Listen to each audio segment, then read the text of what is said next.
میں تو سمجھتا ہوں یہ ہمارے وطن میں پہلی دفعہ سال کے بعد ایسی ٹریجڈی ہوئی ہے. یہ سب لوگ ایئر انڈیا کے جہاز سے لندن جا رہے تھے اور اس میں کافی ہندوستانی شہری تھے اور کچھ باہر کے شہری بھی تھے. میں نے جو سنا ہے اس میں یہ ہے کہ جہاز جب اٹھنے لگا اور ہائٹ گین کرنے لگا تو اس میں پاور فیلئر ہونے لگا اور پائلٹ صرف اتنا ہی کہہ سکا کہ مے ڈے مے ڈے مے ڈے. اور جہاز جو ہے وہ ایک بلڈنگ ہے وہاں پہ 4 منزلہ جو اس میں ڈاکٹر رہتے ہیں وہاں کے ہسپتال جو وہاں پہ ہے. اللہ جانے ان میں سے بھی کتنوں کی جانیں گئی ہوں.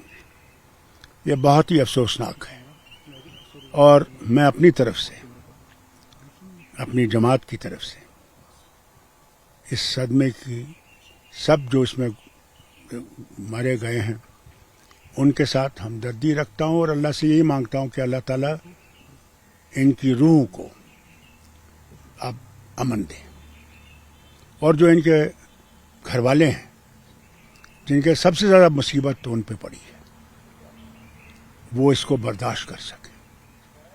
یہ برداشت کرنا آسان نہیں ہوگا, بہت سخت ہوگا. میں یہی دعا کرتا ہوں کہ اللہ تعالیٰ ان کو ہمت دے کہ وہ یہ برداشت کر سکیں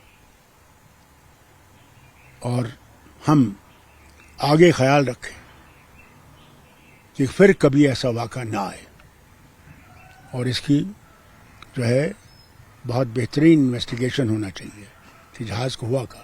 میں سمجھتا ہوں یہ تو بہت نئے جہاز ہے اور ان کو دیکھنا چاہیے کیونکہ یہ آج تک میں نے سنا نہیں تھی اس جہاز کی کوئی ایسی مشکلات آئے ہیں. پھر سے میں آپ میڈیا کے ذریعے سب لوگ جو اس میں اپنی جان کھو گئے ہیں ان کے ساتھ امید کرتا ہوں کہ پروردگار ان کو امن دے گا جہاں ان کو لے جا رہا ہے, ان کی روحوں کو, اور ان کے جو لواحقین ہیں ان کو ان کے ریلیشنس ہیں ان کو ہمت دے یہ برداشت کرنے کا. سر اس میں ایکس سی ایم گجرات کی روپانی جی تھے, کچھ بولنا چاہیں گے؟ میں تو گجرات سی ایم سے یہ کہوں گا وہ بھی مر گئے, وہ بھی جہاز میں تھے. کیا نام تھا؟ راجیہ سبھا ممبر جو بھی ہے. دیکھیے وہ بھی اور جتنے باقی ہیں آج تو سبھی برابر ہیں. آج وہ سب اللہ کے ہاتھ میں. ان کے لیے بھی میں یہی کہوں گا کہ ان کو روح کو وہاں پہ چین ملے. باقی تو اس کے سوا میں ہم لوگ کر کہہ سکتے ہیں. بہت بہت آپ کا شکریہ جو آپ تشریف لائے اور ہم لوگوں کو موقع ملا ان کے ساتھ ہمدردی کرنے کا. شکریہ.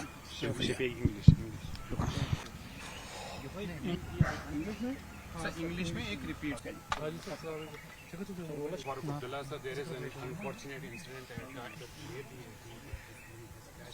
that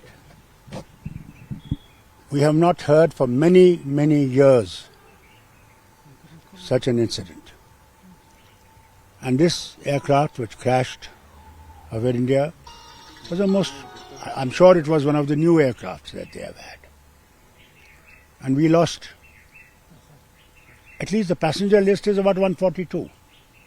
Then the crew and others in the aircraft.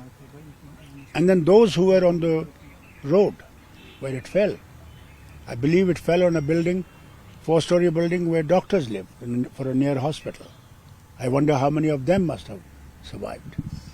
To all of them who have died, my condolences. To their families, hoping that they will bear this loss with courage and pray for their souls. We are praying for their souls, that may their souls rest in peace. And may this incident never be repeated again. I hope major investigation will be done. why this aircraft fell, what were the reasons. That will satisfy not only the relations, but all the rest, so that they know this never happens again. I sympathize with the government of Gujarat, and particularly the Prime Minister who comes from Gujarat. He must be very sad today. He has lost a colleague who was the Chief Minister and now member of Rajya Sabha. It must be a deep shock for him also. I hope he will bear that loss and also give courage to the others who lost lives, to their families. God bless their soul.